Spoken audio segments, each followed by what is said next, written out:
And in Malaysia, is there a sufficient demand from industry to bring these people into industry and give them the experience?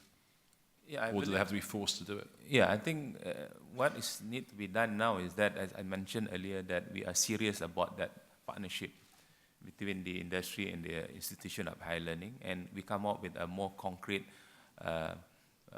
and target kind of base of output or outcome that can be done, and also that we have to standardize and harmonize some of the standards, as what Lord Mayor mentioned, that when come to learning aspect, and this also should be measured accordingly. How is the quality like, whether they meet the expectation of the industry, expectation of the other stakeholders, also is very important. So this is not just about regulators or government. I think this is supposed to be the role of all the stakeholders that's serious about developing a quality talent for our industry. Yeah. Okay, but what's holding them back? Okay. Where are the bankers coming from? If they're not coming from the Islamic institutions, are they coming from somewhere else? I mean, people like Maybank, CIMB, OCBC and others are recruiting from a different source. Yeah. Sorry, Dr. Faiz, you had to say anyway. Yeah. Well, I guess the problem is this. It's a great investment in time to be able to mentor and teach someone. And I think for many of the people in the industry, it's a challenge. It's a challenge to be able to find the time to do it. But if there's any industry that I think can, it's probably the Islamic one. I was just commenting the other day that I find that whenever I sit with a bunch of bankers, the conventional guys never sit together, but the Islamic guys always seem to congregate at the same place. And I think there is a genuine feeling in the industry that they have to help each other. So the question now is, how do you harness that part of wanting to do more for Islamic finance into something a bit more wider and a bit more structured? And I think it is possible.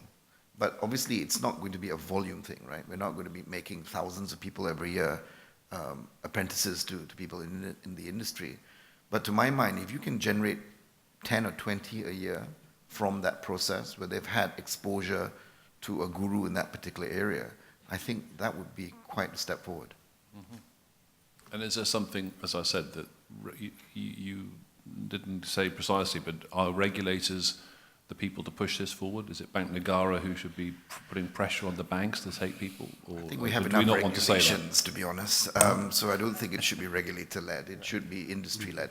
And as I said, the thing about the Islamic finance professionals that I've dealt with is that there is a genuine feeling to want to move this industry forward. So the question is, how do you harness that interest in a structured way? They should share information more. Yeah.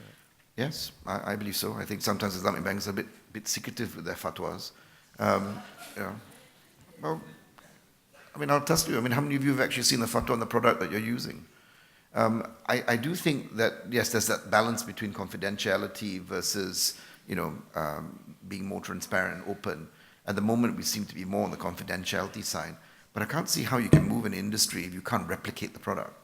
And part of that replication is understanding the Sharia concepts and thinking behind it.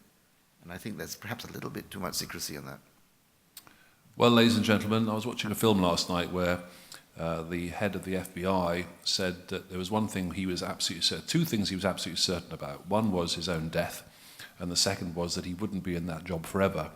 And you, ladies and gentlemen, in this room, you're not going to be in your jobs forever. Somebody is going to have to come in and take over and run this industry and grow it for you after you've gone. So there is incentive for you to try and find the right people to help these gentlemen in the educational side and in the universities to get the right product, the right people to take over your wonderful jobs. I hope that you've enjoyed this session. I'd like to thank my panelists, Dr. Faiz, Dr. Amat and the Lord Mayor, and I hope you'll join me in showing them the usual appreciation. Thank you.